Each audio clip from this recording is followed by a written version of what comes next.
บายดีทุกคนสบายดีปีใหม่ โอ้อันนี้กล้องนี่เสร็จกล้องแป๊บนึงครับโอเคได้ละสบายดีปีใหม่เนาะ มื้อนี้เรามาส่งแขกสนามบินตอนนี้ประมาณบ่แม่นสถานีรถไฟทุกคนมื้อนี้เป็นวันที่1เดือน1 2026แล้วทุกคนเอ้ยตอนนี้ 11 โมงปลายเนาะเอามาส่งแขกอยู่สถานีรถไฟนครหลวงเวียงจันทร์ปัดไปสิเก็บบรรยากาศทักทายต้นเดือนให้ทุกท่านได้เบิ่งต้นเดือนต้นปีโอ้รถจอดอยู่บนนี้หลายได้ทุกคนบนจอดข้างคืนนี้นะเต็มเลยบนรถง่ายสะดวกเนาะเอารถมาจอดไว้นี่แล้วก็ขึ้นไปเที่ยววังบอกวังเวียงหลวงพ่อบางได้หลวงพ่อบางได้สบายเลยจะมี QR ให้สแกนเงินนำคืน1 80,000อย่างประมาณนี้แหละมื้อนี้มาส่งแขก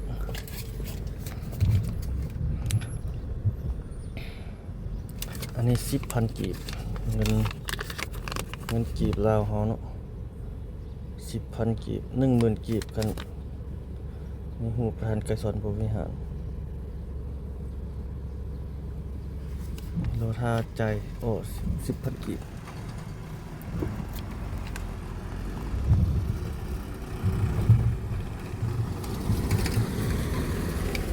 สามารถจ่ายผ่านนั่นได้นี่สแกนได้อิชิวันเต็มเลยรถนี่รถคนไทยก็มีคนลาวก็มี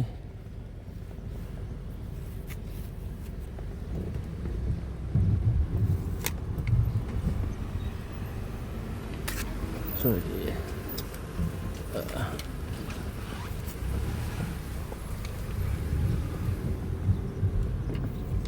10,000 กีบ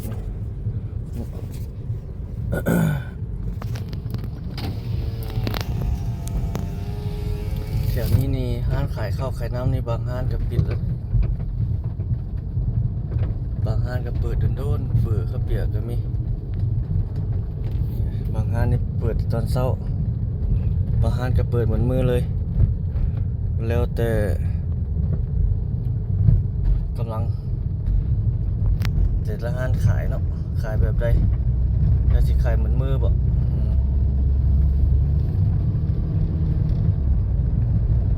นี่เขาออกจากเขตเมืองไซธานีมุ่งหน้าไปเขตเมืองสีโคตรตะบองทุกคนพาทุกท่านเบิ่งการสัญจรอัปเดตไปในมื้อนี้เนาะ ทักทายโอลมประท่านผู้ชม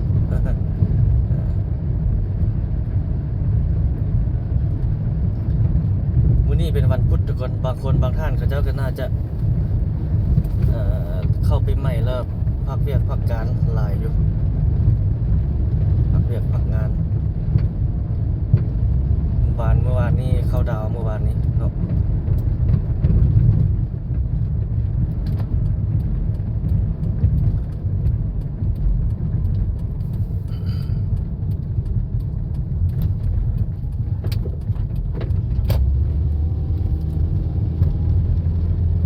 อยู่บนนี้เขาเจ้าก็เฮ็ดโอ้แล้วหลายเลยนี่นะ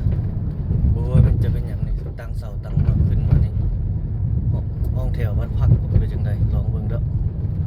เบิ่งคือสิเป็นห้องแถวนี่เว้ยสิเป็นบ้านพักเป็นห้อง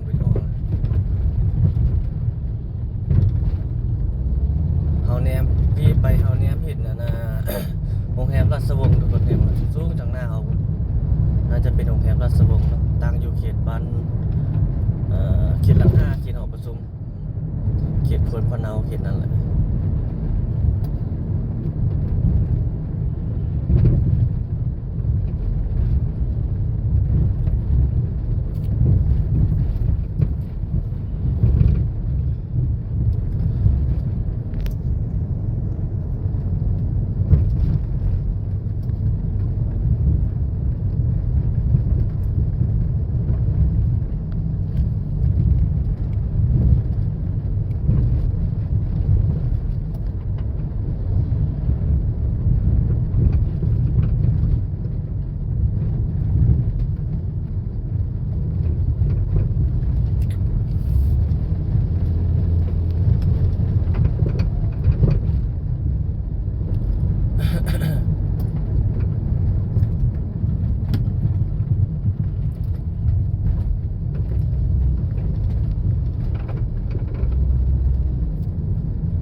ถเที่ยวหลายอยู่เนาะถนนสายนี้มันเป็นทั้งหลังเฮานี่มันไปสอดใส่นั่นพุ่นเลยเส้นทางที่13 ไต้เนาะเขต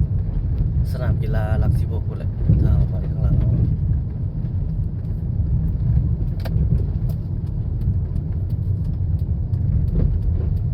เข้าสู่ถนนเที่ยว50 ปี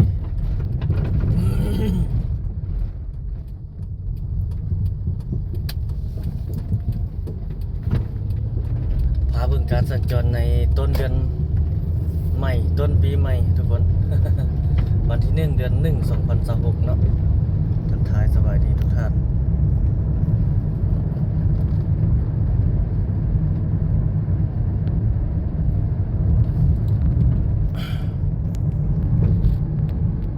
อ๋อทางหน้าเลยเขาจะตั้งด่านนะฮะ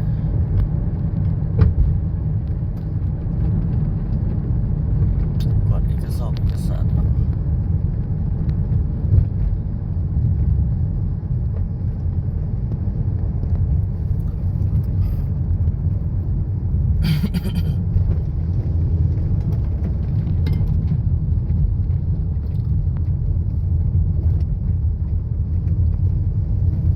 ตั้งรถคันใหญ่เลยแบบ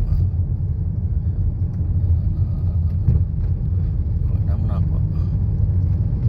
อ๋อเขาจะกำลังพักเที่ยงเนาะ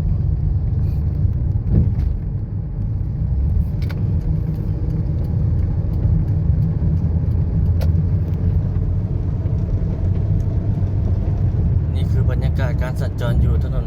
450 ปีทุกคนเขตซานเมืองของนครหลวงเวียงจันทร์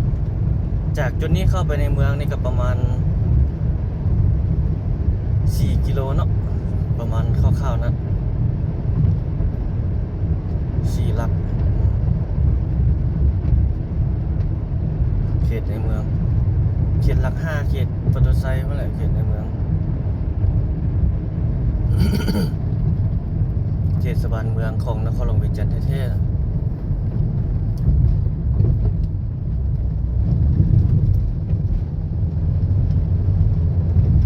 โอ้รถอันนี้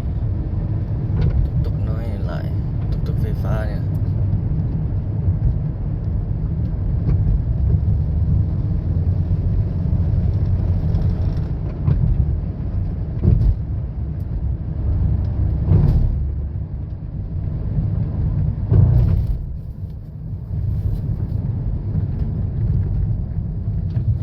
มีตลาดลาวนี่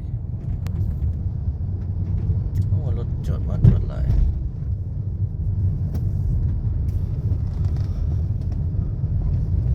มีหลายอย่างผักมีชีสนางอาหารตามฤดูกาลทางในตลาดใหญ่สุดควร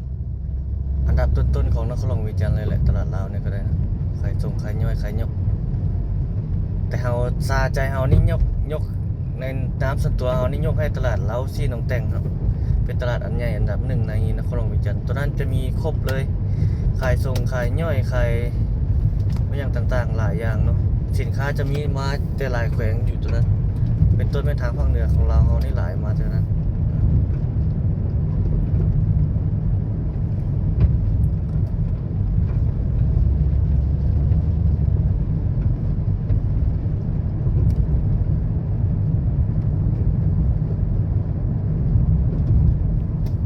นี่คือบรรยากาศสดๆทุกคน การสัญจร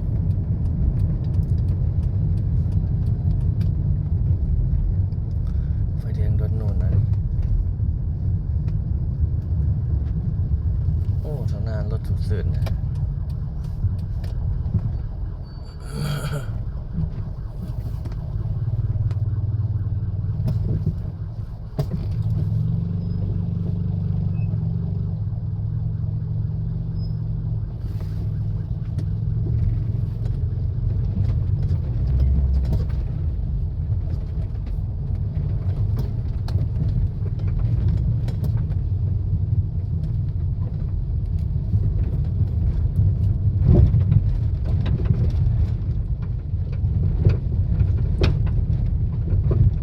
เขตสะพังเมื่อเขตสร้างคู่เขตนี้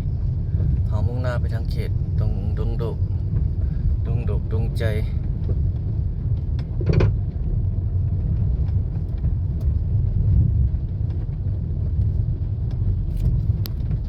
ผ่าน ตันวิสัยสอดออกหมดแล้ววงเวียนตัวนั้นนะเขาเจ้าเฮ็ดใหม่แล้วทุกคนวงเวียนนั้นนะเขาใส่ไฟนั้นไว้นะวงเวียนน้องนั่นน่ะน้องปึกนะบนรถลัดขึ้นวงเวียนนั่นนะ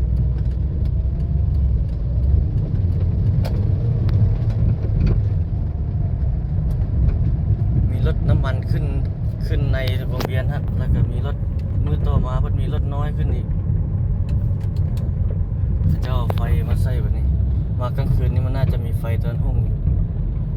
ไฟลูกศรสีแดงเงียบอยู่เลยนี่ตำเดียวได้นี่นะโอ้วิโก้กับอันนี้นี่โอ้นี่ลัดออกมาใส่นี่เนาะขี่มันอะไรนี่เจ้ามีครูนี่ลัดแล้วยังลัดออกมาใส่แล่นซื้อออกมาแต่ในที่เห็นรถคันนั้นเขามีครูนี่ยังแล่นมาใส่เนาะรถคันใดแล่นซื้อเด้คันใดมาถึงทางแล้วเขาลัดอันนี้ใส่แล้วเนาะมันข้ามพันบ่ได้แต่ก่อนข้ามพันได้แต่ยามนี้มันเราน่าจะชินเคยกับการข้ามบนทันมาแล้วก็แล่นออกมาเลยบ่เราบ่ได้สังเกตว่ามีครูตัวนี้เขาเจ้าใส่แต่ก่อนเขาเจ้าหญ้าว่างอยู่หั่นเด้หญ้าว่างเข้าไปหั่นวัดพระขาวเข้าไปหั่นเลยแล้วเขาเจ้าเอาครูให้ลัดแล้วบัดนี้เขาเจ้าเอาครูนี่ลัดใส่แล้วมันเป็นอย่างรถคันนั้นโหมาเล่นเข้ามาซัดใส่รถคันนั้นวิโก้ได้ผิดตามเบิ่งหันแล้วคันใดเล่นไปถึงทางเขาเจ้าแล้วนี่มีไฟแดงตอนนั้นบ่มีไฟแดง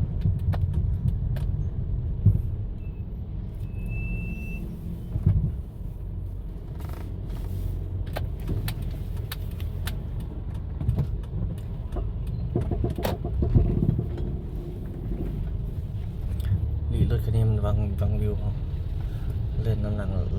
เราบ่เห็นอย่างเลยรถสูงเลยตัวนี้เลี้ยวหลายโรงแรมนี่สูงเลย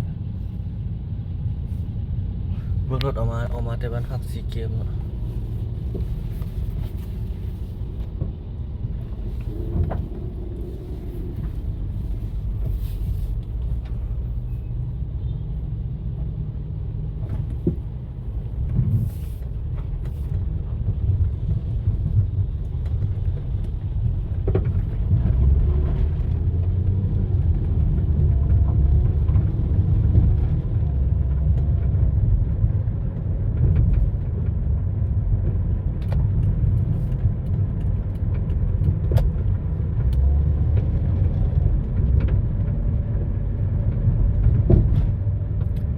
ตอนนี้รถบดติดแล้วตอนนี้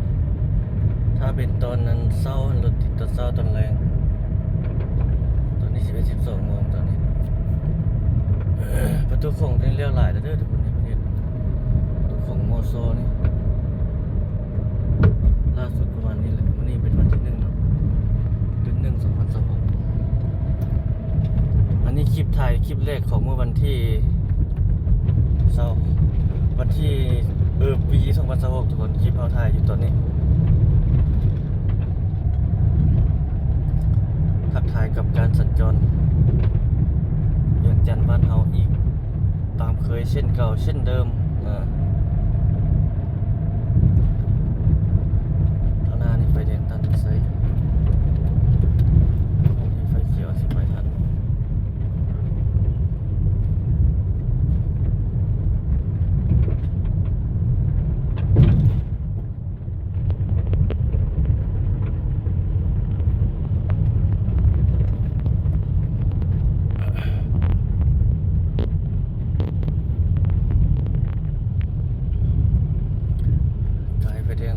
เขตทางนี้เขตบ้านตันมีไซเขตนี่โอ้รถเมล์คันใหญ่ๆนี่บางวิวเขาจะแซงเราให้มันได้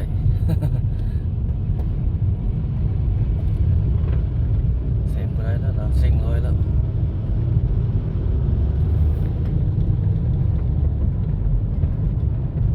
โอ้ทางหน้านี่คันนี้ใหญ่ดีไปฟอร์ด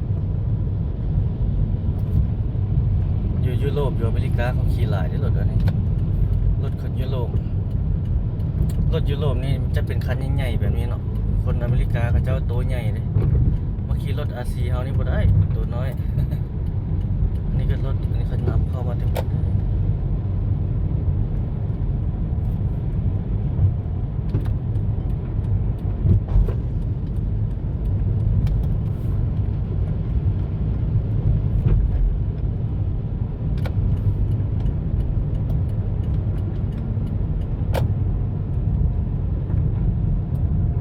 หล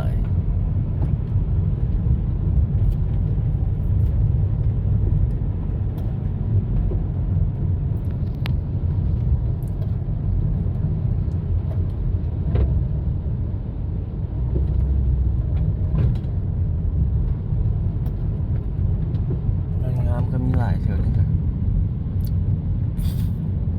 กำลังเฮ็ดอันแต่บ่ทันมีคนอยู่เฮ็ดแล้วแล้วบ่ให้มันแล้วเลยนะสำนักละป่าอยู่อันนี้เฮ็ดใหม่กำลังเฮ็ดอยู่อันนี้ใหญ่เนาะเลี้ยวนี่เลยคนเข้าไปถนนตัดใหม่ดงนาทองตันมีไซดงนาทอง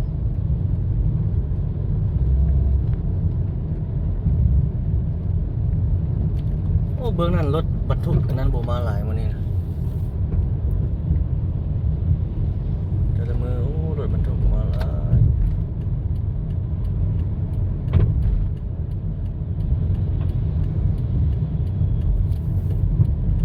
นี่เจ้าอนามัยขี้ดินนี่ใส่กระสอบไว้นี่ขี้ดินขี้ทรายอยู่ตามแคมทางจะส่วนใส่กระสอบใส่เป่าเมียนหลับจะเอาไปจิ้มเลย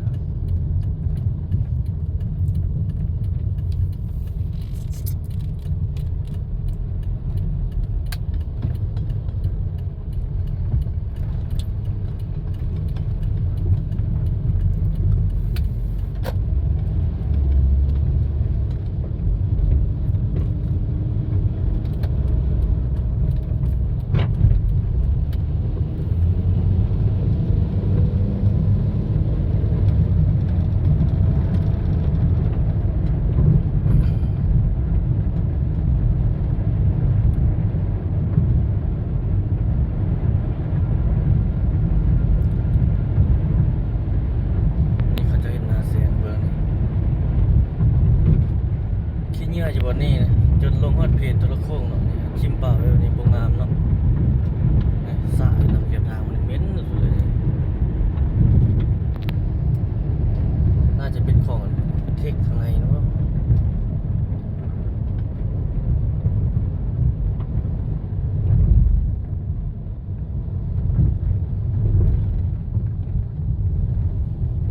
จอดไฟแดง40 ปลายวินาที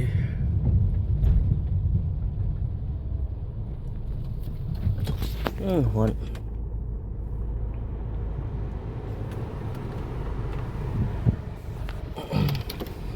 เขาจะไปสอดใส่เขตบ้านลักหินหมดเลยทุกคน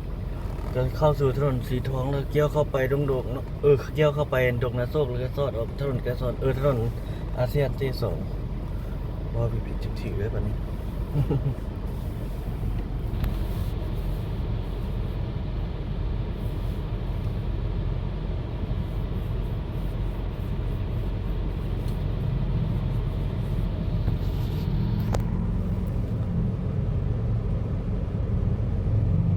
3ไปได้ปากใกล้ได้ไปแล้ว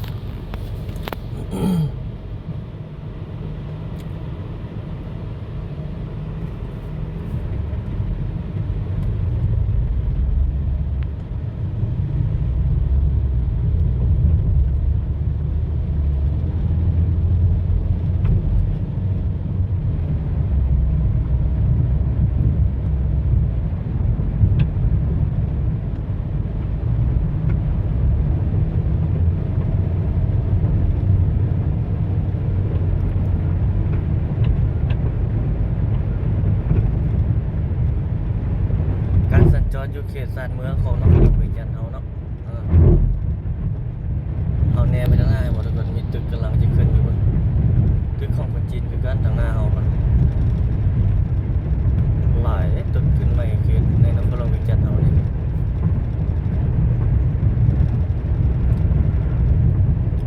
เป็นตัวก็อยู่เขตเมืองศรีโคตรอยู่เขต สังเจียงแห้งหลายกันโมขึ้นมาซักไซขึ้นมาเรื่อยๆปานหน่อไม้นะปงใหม่ปานหน่อไม้ ดีได้ทุกคนเนาะเพิ่นมาเฮ็ดมาสร้างตึกแบบนั้นถ้าบ่มีนักลงทุนเข้ามาสร้างก็คือสิบ่มีขึ้นหลายเพราะว่าพื้นฐานเศรษฐกิจบ้านคนลาวเฮาพื้นฐานมันบ่ค่อนข้างว่าส่วนน้อยนะที่จะมีแบบร่ำรวยแล้วเงินมาสร้างมาสร้างแบบนั้นเงินมาสร้างลงทุนเฮ็ดตึกสูงๆนี่ส่วนน้อยเนาะแต่ว่าต่างประเทศนี่เขาเจ้าเข้ามาสร้างมาเฮ็ดอย่างตึกสูงทั่วโลกนี่มันดูไบเนาะดูไบนี่ตึกหรูกันหมู่เลยแล้วก็มีตึกอันนั้นสูงกันหมู่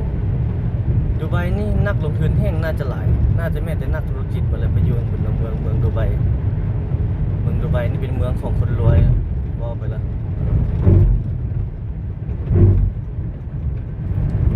สวรรค์คนรวยเป็นสวรรค์ของคนรวยอยู่ง่ายไปสะดวกมาสะดวกหรูหราใช้ชีวิตแบบโอ้สุดยอดเลยแหละไฮโซเป็นคนแบบเงินคนมีเงินวัฒนประโยชน์นะแม้แต่เศรษฐีว่าไม่อย่างต่างๆมันดูไปเขาเนี่ยจะดูไปไหมแหละ ไม่ได้ดูไป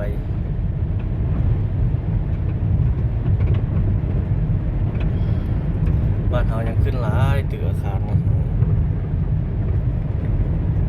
สิ่งที่เข้ามาคือนักลงทุนแต่เขาย้ำเรื่องของข้อกฎหมายคือเขาว่านะทุกคนเข้ามาเฮ็ดตึกเฮ็ดอย่างละบางคนก็สวยใช้โอกาสใช้อย่างต่างๆนานาเพื่อหาผลประโยชน์ให้แก่ตนเองนะบ่ได้ชูวังย่านบาปย่านน้ำคือเฮานี่เด้ผู้ที่เขาเจ้าเฮ็ดอันนั้นได้แล้วพอเป็นพอเด้พวกกองเซ็นตอกเซ็นเตอร์อันนี้นะโอ้แห่งอันตรายบอกให้บางคนก็ถูกหลอกเฮ็ดเวียกน้ำเขาก็มีเข้าไปแล้วนั้นเราเลยเจอข้อบังคับเลยนี่เป็นธรรมสมัยทุกคนนี่นะปลายยิงรถสอนนี่นะนี่มีไฟแม่ๆอยู่นี่มาสมัยแต่ก่อนบ่มีเลยหามาใส่ใหม่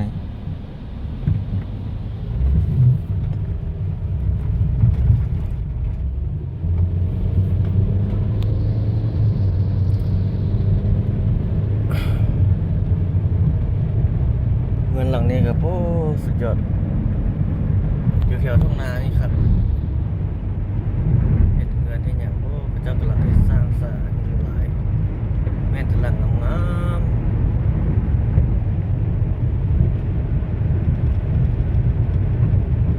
บ้านลักหินนะทุกคนเขตนี้บ้านลักหินเขตนี้ก็ขึ้นกับเมืองสีโคตรบองนั่นแหละ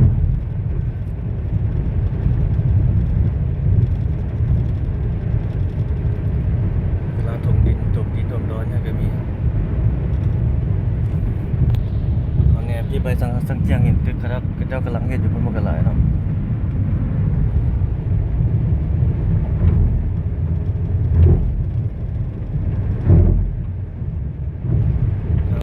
เขียนยกขึ้นนี่คือกำลังเฮ็ดคอนโดมิเนียมเซน่าทาวน์หลาย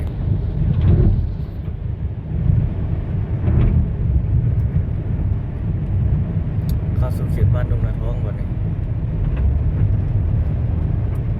เดี๋ยวขวาก็พุ่นแหละสอดใจดงแต่งพุ่นแหละไปทางคิวเลเมตรใส่เหนือเดี๋ยวซ้ายก็เข้าไปทางปากทางดงนาส้มจะหาจะเลี้ยวซ้ายแต่เป็นถนนสีทองด้วยทุกคน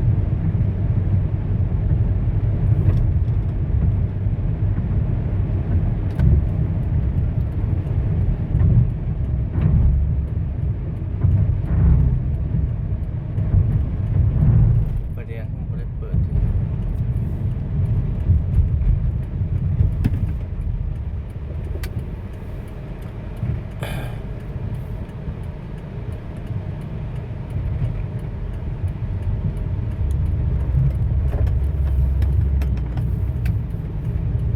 สู่ถนนสีทอง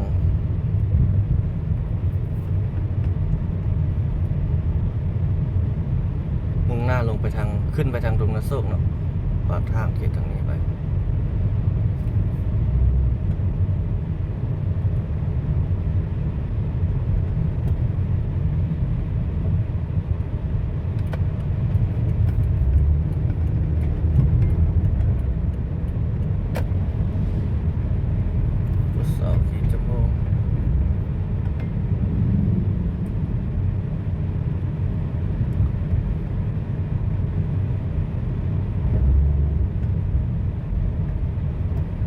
ทางนี่เป็นบัวแล้วนี่เป็นคลื่นแบบนี้แล้วเป็นคูอย่างนี้เพ่ไว้ทางยาง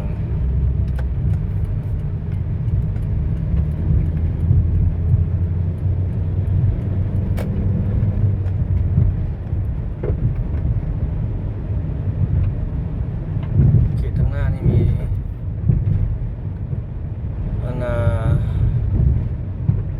โรงแรมสร้างใหม่2-3 ตึกก็จะขึ้นมาเรื่อยๆเลยตัวเปิดแล้วก็มีตัวนี้นี่เปิดแล้วตัวนี้นะเดี๋ยวสันไดเขาจะเปิดอยู่ไปเลยนะเปิดห้องขายไปเลยนะสูตรจีนนี่เพราะถ้าว่าเช็ดแล้วบัดเดียวแล้วจึงเข้าอยู่เลย เดี๋ยวสันไดอยู่ไปสันนั้นแล้วเดี๋ยวเขาจะเห็น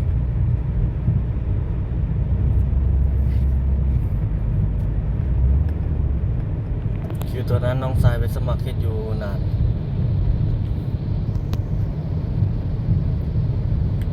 แต่เฮ็ดเบิดแหละเขาจะบุกเบิกใหม่ดิตัวนั้นเรียกหลาย ถ้าเขาจะเสร็จสมบูรณ์แล้วเปิดเหมือนแล้วจึงไปอยู่มันโอเคเนาะมันบ่เป็นขี้คร้านบ่เป็นเรียกหลายหรอกเนาะเพราะว่ามันเฮ็ดหลายแนวนะเข้าไปอยู่ใหม่โรงแรมก็ยังบ่ทันแล้วเด้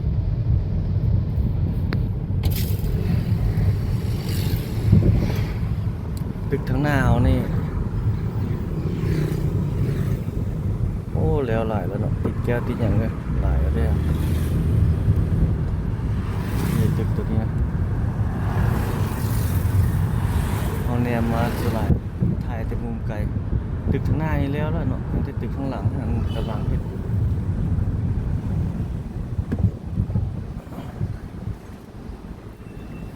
สูงได้โรงแรมอินเตอร์ซิตี้ซื้อโรงแรมก็จะแก้วเนาะอลูมิเนียมโอ้ใหญ่งามเลย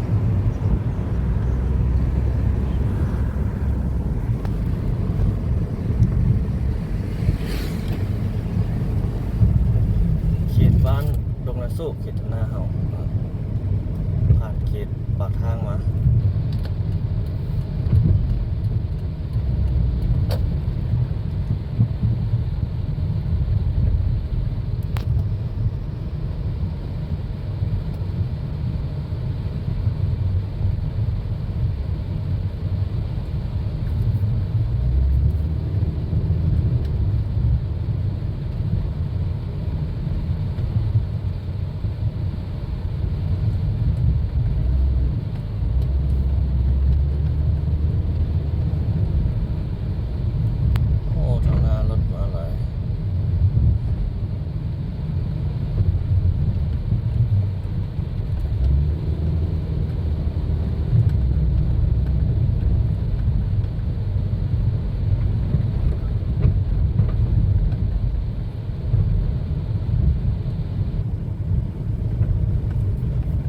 สาวซ้อนจาก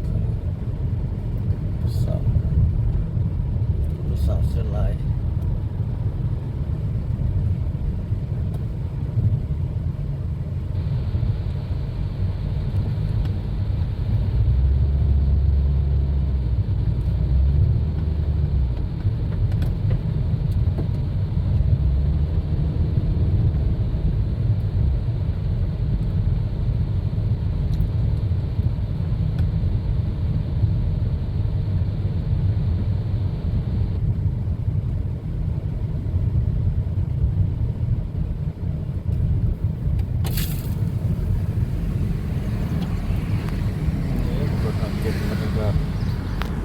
เขตบ้านปากทาง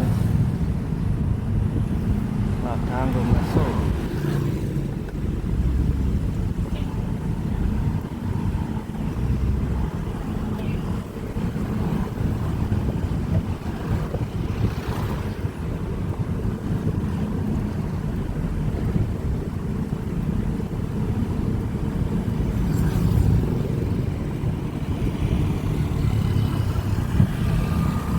ไปทางนั้นรัดซื้อกันหนองร่วงเพื่อน